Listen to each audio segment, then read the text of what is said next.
Well, after losing to Italy down in Milan, was it Turin or Milan by 1-0? England is yet back after being relegated to Group B from Group A of the UEFA Nations League. They've gone ahead to name their starting 11 as far as a team which goes by the names of Germany is concerned. Welcome to this channel which goes by the names of United Matters channel. Remember, we strictly do content concerning Manchester United, and obviously we are here to bring you the latest information as far as United is concerned, and we are here to let you know that United's two players that Erik ten Hag dropped in the names of Harry Maguire and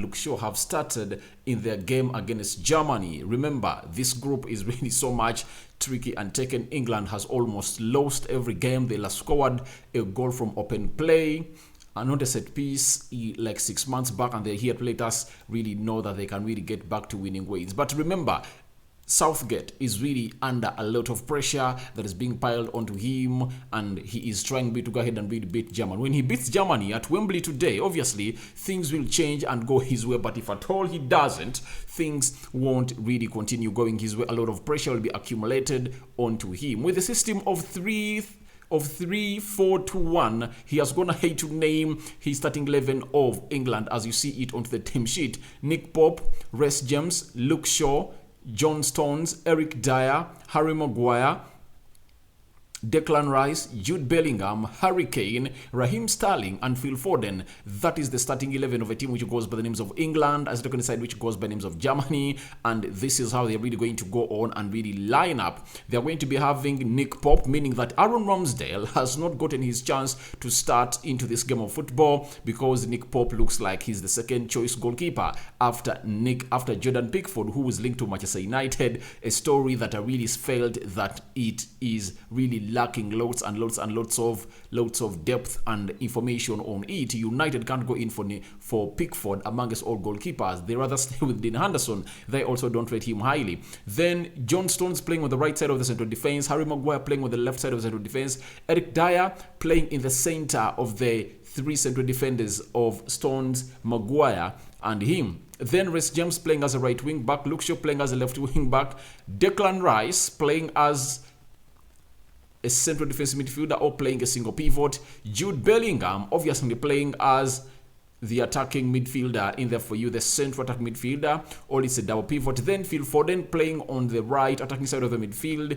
then Sterling playing on the left attacking side of the midfield, and Harry Kane is leading the line for side which goes by the names of England. When you look at the players of Manchester United that have really made it, it's Luke Shaw, and the player who goes by the names of Harry Maguire. Harry Maguire played 90 minutes in the game they played against Italy, and they lost by 1-0, and obviously Luke Shaw came in and really played some, 20 minutes when a certain player was taken off. But obviously this time around, both of them have been given a chance to come in and really prove themselves. This is a very good chance for them to change Erik ten Hag's mind. You never know, they might really come out and pull out something that Erik ten Hag has never seen, especially for Luke Shaw, according to me. But for Harry Maguire, it's done and dusted.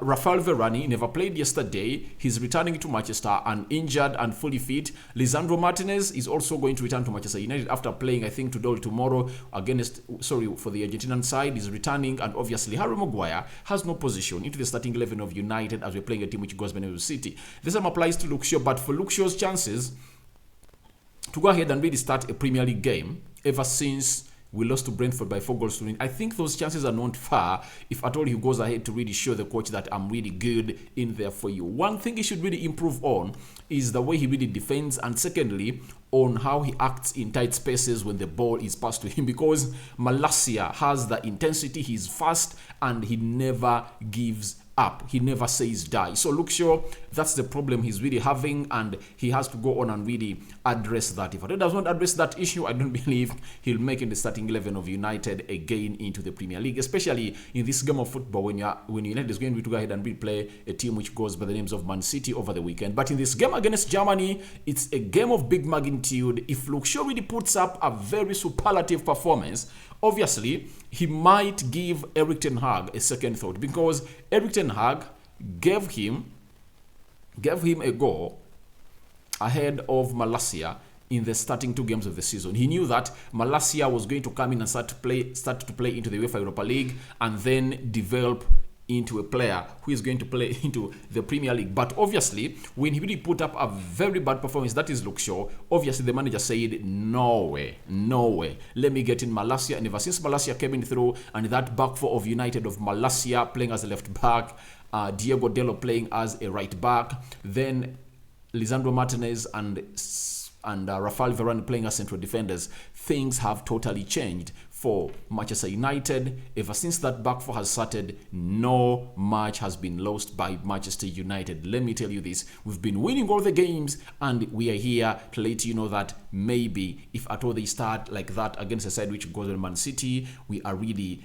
destined to really get a point or 3 points from Etihad Stadium. You never know. For this season, Man City or the city of Manchester will be painted red, because the previous seasons there has always been painted red. That is something that we should go on and really give a different approach altogether onto the United Matters channel. But Harry Maguire, for him, I think he's done, and the story I'm planning to come here and really let you know about United tracking the South Korean central defender from Napoli, meaning that there is a chance that United are really going to bring in another central defender. But when he comes in, obviously, Lindelof is really one of those that is going to be shown the exit door from Manchester United. But obviously, even Harry Maguire's days are really numbered, because I know Erik ten Hag is not yet done with Julian Timber. He is not yet done with Julian Timber. I know in the summer, Erik ten Hag will go in for Julian Timber. And when Julian Timber comes in through, each and every defender that is at Manchester United, apart from Lisandro Martinez and Rafael Varane, will be 4th tier. Because Rafael Varane, Lisandro Martinez will be 1st and 2nd tier. Julian Timber will be 3rd tier, because he can also play as a right back. And obviously a player who goes by the names of Harry Maguire or Lindelof will be 4th tier. Something that I believe all of these won't want. And I think the first defender to exit is going to be Lindelof. Then Harry Maguire is really going to be going also, because there is no space for him. He can't fit the system of Erik ten Hag. You see, at England, as you see that back three, he's going to go on and thrive. Do you know why? They are going to play, even if they play a high line with these 3 defenders, Harry Maguire won't get exposed, because John Stones and Eric Dyer are really fast defenders. They can really cover him up very well. You get? So, and you see, Luke Shaw will also be here to really provide some good depth for him. And I'm worried about these two playing together, because the last time I saw them playing together for Manchester United, the collusion was diabolical. They costed United lots of goals, and obviously they went ahead to go on and really lose very many games. So that's why you saw Erik ten Hag never bringing them back ever since that game of Brentford and Brighton when he lost. But they've started against Germany. They have a chance to go ahead and really prove to the manager that, oh, we are really great players and we really have a potential to revive our careers. Something I really believe that they should only pray that these players just get injuries. If at all they stay fully fit, I don't see them coming in here and really start for United. Now, for Germany, they are playing with a 4-2-3-1. They're having Mark ter Stegen in goal. He plays for Barcelona. Kahela playing as a right back, plays for Fulham. Nicolas Schule plays for Borussia Dortmund, plays as a right center defender. Schlotterbeck playing as a central defender on the left side of the central defense. David Ram, so much linked to Manchester United during the summer transfer window, playing as a left back. Ilkay Gundogan and Kimmich playing in a double midfield pivot, with Kimmich playing as a central defensive midfielder, and Gundogan is going to play as an attacking midfielder, but he's going to link the midfield to the attack. The likes of Musiala playing as a central attack midfielder, Hoffman playing as a right attacking midfielder, Leroy Sane left attacking midfielder, and obviously a man who goes by names of Kai Havertz is leading the line for a team which goes by names of Germany. So guys, that's what I had for you onto this channel, which goes by the names of United Matters channel. It has been a quick one, because I know I need to give you this update of every United player that really starts in here onto this channel, and obviously they've started. That is Harry Maguire and Luke Shaw have started. So guys, tell me what you think about these two. Is their performance they are going to go ahead and really put up against a side which goes by names of Germany really twist the mind of Erik ten Hag to consider them to play in the Manchester City derby? Your reactions are welcome into the comment section below. Rokan David is my name. I sign out for now. See you later. And don't forget to subscribe to this channel, because every time you subscribe, you're really doing me a favor, and I'm also doing you a favor. So it's a scratch my back, scratch my back, scratch your back situation. And obviously I hand you over to the Almighty Lord. I sign out for now. See you later, my mates.